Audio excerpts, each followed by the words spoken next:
Hi everyone, welcome back to Chinnu's taste birds. ഇന്ന് ഞാനൊരു പഴംപൊരിയുടെ recipe ആയിട്ടാണ് വന്നിരിക്കുന്നത്. ഇത് സാധാരണ പഴംപൊരിയല്ല, നല്ല ക്രിസ്പി ആയിട്ടുള്ള പഴംപൊരിയാണ്. അപ്പോൾ അതെങ്ങനെയാണ് തയ്യാറാക്കുന്നതെന്ന് നോക്കാം. അതിനു മുമ്പ് എൻ്റെ ചാനൽ ഇതുവരെ സബ്സ്ക്രൈബ് ചെയ്തിട്ടില്ലാത്തവർ ഒന്ന് സബ്സ്ക്രൈബ് ചെയ്യണം. അതിൻ്റെ കൂടെ ബെൽ ഐക്കണിൽ ഓൾ എന്നുകൂടെ ക്ലിക്ക് ചെയ്യണം. അപ്പോഴേ ഞാൻ വീഡിയോസ് ഇടുമ്പോൾ നിങ്ങൾക്ക് ഉടനെ തന്നെ മെസ്സേജ് വരുള്ളൂ. ഇനി നമുക്കൊരു പാത്രത്തിലേക്ക് 1 ടേബിൾ സ്പൂൺ അരിപ്പൊടി ചേർത്ത് കൊടുക്കാം. പിന്നെ അതിലേക്ക് 3 ടേബിൾ സ്പൂൺ മൈദമാവ് ചേർത്ത് കൊടുക്കാം. അതായത് 3 ടേബിൾ സ്പൂൺ മൈദമാവിന് 1 ടേബിൾ സ്പൂൺ അരിപ്പൊടി എന്ന അളവിൽ വേണം എടുക്കാനായിട്ട്. ഇനി അതിലേക്ക് ആവശ്യത്തിനുള്ള പഞ്ചസാര, ഞാനിവിടെ ഒരു 1.5 ടേബിൾ സ്പൂണോളം പഞ്ചസാര ചേർക്കുന്നുണ്ട്. പിന്നെ ഒരു നുള്ള് ഉപ്പ്, മധുരം ഒന്ന് ബാലൻസ് ചെയ്ത് കിട്ടാൻ വേണ്ടി നുള്ള് ഉപ്പ് ചേർത്തു.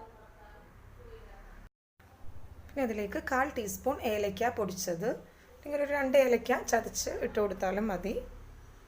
പിന്നെ ഇതിലേക്ക് ഒരു കോഴിമുട്ട പൊട്ടിച്ചൊഴിച്ചു കൊടുക്കാം. ഇനി ഇതിലേക്ക് ആവശ്യത്തിനുള്ള വെള്ളവും കൂടി ചേർത്ത് നല്ല തിന്നായിട്ടുള്ളൊരു ബാറ്റർ തയ്യാറാക്കണം.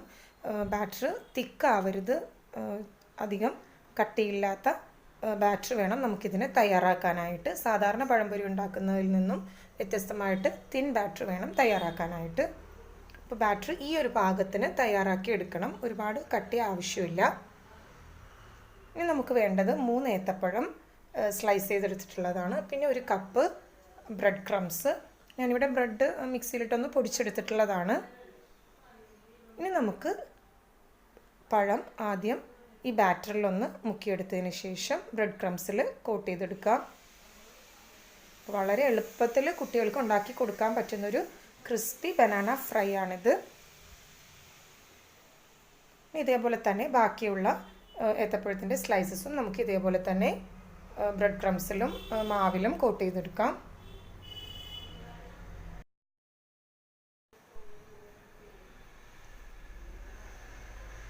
ഇതിപ്പോൾ എല്ലാം ബ്രെഡ് ക്രംസിൽ കോട്ട് ചെയ്ത് വെച്ചിട്ടുള്ളതാണ്.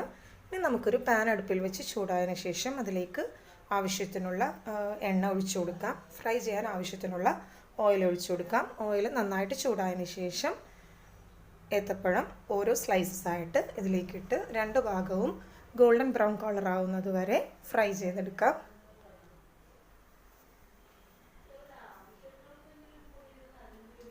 ഇതൊന്ന് മറിച്ചിട്ട് കൊടുക്കാം.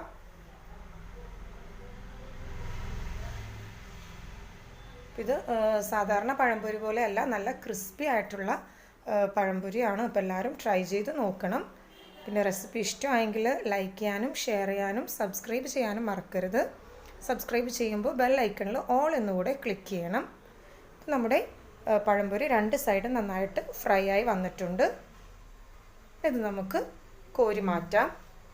എന്നിട്ടിനി ബാക്കിയുള്ള ഏത്തപ്പഴം സ്ലൈസ് ചെയ്തതും ഇതേപോലെ തന്നെ നമുക്ക് ഫ്രൈ ചെയ്തെടുക്കാം.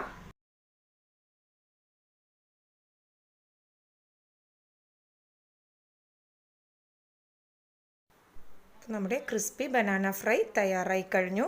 അപ്പോൾ നിങ്ങളുടെ ഫീഡ്ബാക്കും കമൻസും എല്ലാം എനിക്ക് താഴെ കമൻറ്റ് ബോക്സിൽ ഷെയർ ചെയ്യുക. Thanks for watching my channel.